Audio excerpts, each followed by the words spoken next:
Salam, xoş gördük. Yenidən sizinlə həmişə olduğu kimi mənəm həkim, psixoterapevt, yalan və bədənləndirici ekspert Elnar Rəhimov Tambovski. Bugünkü mövzumuz çox maraqlı və aktualdır. Söhbət açacağım ki, sevgili və ya evlilik münasibətlərində bir qadın necə olur ki, potensial xəyanətkar olur. Yəni, gələcəkdə onun xəyanət etməsi 100%-dir. Yəni, burada ehtimal da yoxdur, 100%-dir. Amma əgər saydığım 8 əlamətin 8-i də onda varsa, bax, hamısı olmalıdır. Bu əlamətlərin hamısı varsa, qadın 100% gələcəkdə xəyanət edəcək. Sadəcə müəyyən zaman, uyğun şərait və fürsət lazımdır. Birinci əlamət, oğlan dostları həddindən artıq çoxdur. Yəni, istər işdə, istər tanış, istər dost, onlarla tez-tez görüşürlər birlikdə, gedirlər yeyib içməyə, kampaniyaya.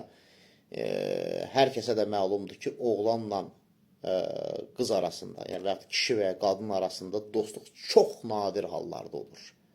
Qalanları hər bir kişi qadın üçün potensial gələcəkdə bir sevgilidir. Real, necə deyirlər, fiziki kontaktla xəyanət olmasa da, ən azından duyğusal xəyanətə rəvac verə bilərlər. Öz sevgilisi ilə söz söhbəti düşəndə gedib onlardan biri ilə dərdləşə bilər, hətta öz sevgilisindən şikayət edə bilər. Bu da artıq nədir? Xəyanətə başlanğıcdır, duyğusal xəyanətdir. Başa düşürsünüzmü? Və ya rəfiqələri həddindən artıq çoxdur.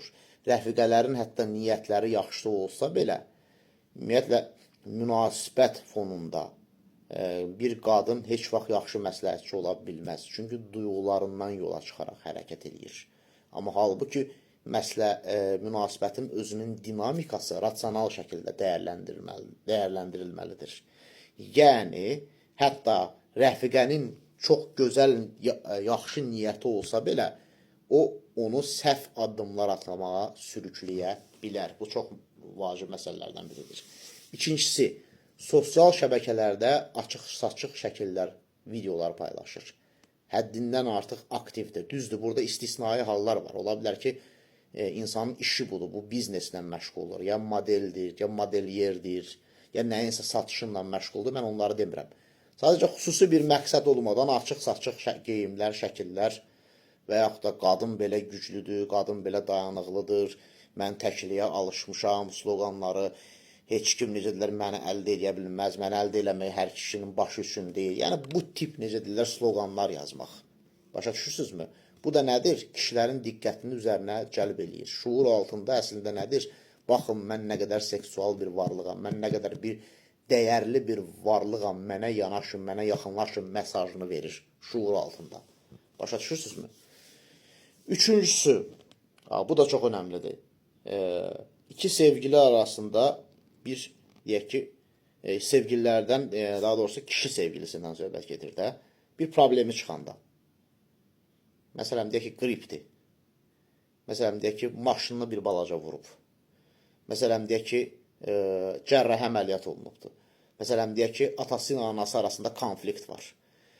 Haçan ki, problem var, bu xanım ortadan yoxa çıxır. Fərqli-fərqli səbəblərə görə. Ay, işim çıxdı. Bu son 3 günü mən necə deyilər, çox məşğulam. Ay, sən xəstəsən, gələrəm, mənə səndən xəstəlik keçər. Və yaxud da mənə həyəcan olmaz, və yaxud da bu həyəcanı götürə bilmirəm, söz söhbəti götürə bilmirəm, narahat oluram. Halbuki, əsas məsələlərdən biri xanımın kişinin yanında olması və ona dəstək verməsidir. Əksinə onu tənqid eləyəcək ki, niyə xəstələndin, sənə 100 dəfə demişdim. Hətta onun özündən pul alacaq, öz pulu ilə özünə dərman alacaq. Bəzən heç maraqlanmayacaq da ki, necə oldu, nətər oldu, elə belə ağız ucu soruşacaq ki, hə, yaxşılaşmısan, bax belə. Yəni, bir sözlə, hələ burada böyük problemlərdən söhbət getmir. Böyük problemlər olsa %100 uzaqlaşar, o heç. Kiçik problemlər, ümumiyyətlə, lap orta problemlərdə, problemlərin varlığında o xanım ortalıqda yoxdur. Problem bitəndən sonra elə bir ki, sanki heç bir şey olmamış kimi geri qayıdır. Bax, budur məsələ. Bu da siqnaldır. Dördüncüsü, aşırı soruşmadan aşırı məbləğdə pul mənimsəməkdir. Deyək ki, evli kişi ilə qadındır, məsəl üçün, bu sevgili münasibətlərində ola bilər. Həyat yoldaşı ərinin kredit kartını götürüb, ondan soruşmadan bahalı bir şey olub. Soruşanda ki, bu pullar hara getdi? O da qayıdırdı ki, bəs nə bilim, ürəyim istədi aldım, rəfiqələrim yanında pis görünmək istəmirdim, nə bilim, kiməsə borcum vardı, utanırdım, sənə demək istəmirdim. Yəni, bir sözdən bəhanələr adı altında pul xərclənilir. Axırda bir şey deyəndə deyir, axı biz evliyik, axı sənin pulun mənim pulum. Daha demir ki, o pul başqa bir şey üçün idi. Bəlkə necə deyirlər, uşaqlarımızın təhsili üçün idi. Bəlkə mənim də borcum var idi, heç mən deməmişdim sənə. Və bəlkə də bir başqa vacib məsələ üçün. Yəni, söhbət burada nədən gedir? Küllü miqdarda pul kişinin icazəsi, xəbəri olmadan xərclənilir. Bax, burada problem var. Sonra beşincisi, kiçik yalanlar. Hansı ki, əslində o yalanı danışmaya bilərik. Filan yerdəyəm, məsələn, getmişəm, rəfiqəm gəlir, deyirəm ki, mağazadayam, gəlirəm. Və yaxud da deyirəm ki, deyək ki, xiyar turşusu almalıyam, onun yerinə, məsəl üçün, xiyar turşusu yox idi, onun yerinə mayonez aldım, məsəl üçün. Halbuki ala bilərdi, mağaza biraz uzaqdaydı. Çox kiçik yalanlar. Təbii ki, nədir? Kiçik yalanlar gələcəkdə nədir? Böyük yalanlara da çevrilə bilir. Ona görə nədir? Xəyanətin nəyini hazırlayır? Zəminini hazırlayır. Daha sonra altıncısı, bəy hiss edir ki, o nədənsə istifadə olunur. Elə bir ki, sevilmir. Amma özünə təsəlli verməyə çalışır ki, yox, əslində çox məni sevirdi. Amma hiss edir ki, nələrsə yolunda getmir. Bu da önəmli əlamətdir. Yeddincisi, bu da çox maraqlı məsələlərdən biridir. Araşdırma nəticəsində müəyyən olunur ki, keçmişdə partnyorları çox olub həddindən artıq. Yəni, belə deyək ki, sevgililəri çox olubdur.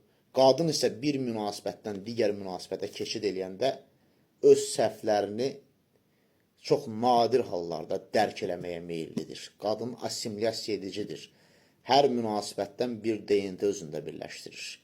Narkomanla münasibəti ola bilər onun, alkoqolizm alidəçiliyindən əziyyət çəkənlə münasibəti ola bilər, bir alimlə münasibəti ola bilər, axmaqla münasibətdə ola bilər, ruhi xəstəliyi olanla münasibətdə ola bilər. Hər insandan bir xüsusiyyəti bir növ birləşdirir öz üzərinə.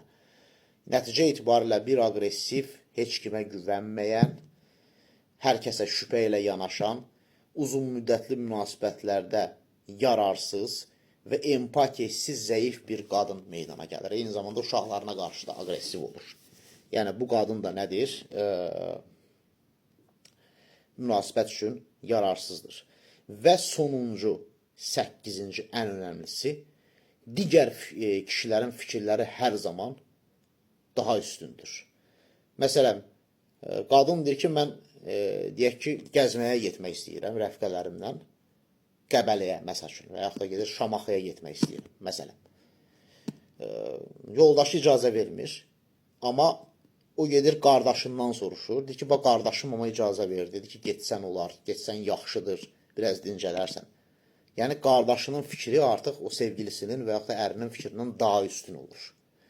Yəni, dediyim kimi, bu saydığım 8 əlamətin hər biri varsa, ay kişilər, ay bəylər, siz evdə və yaxud da yanınızda potensial xəyanətkar qadın saxlayırsınız.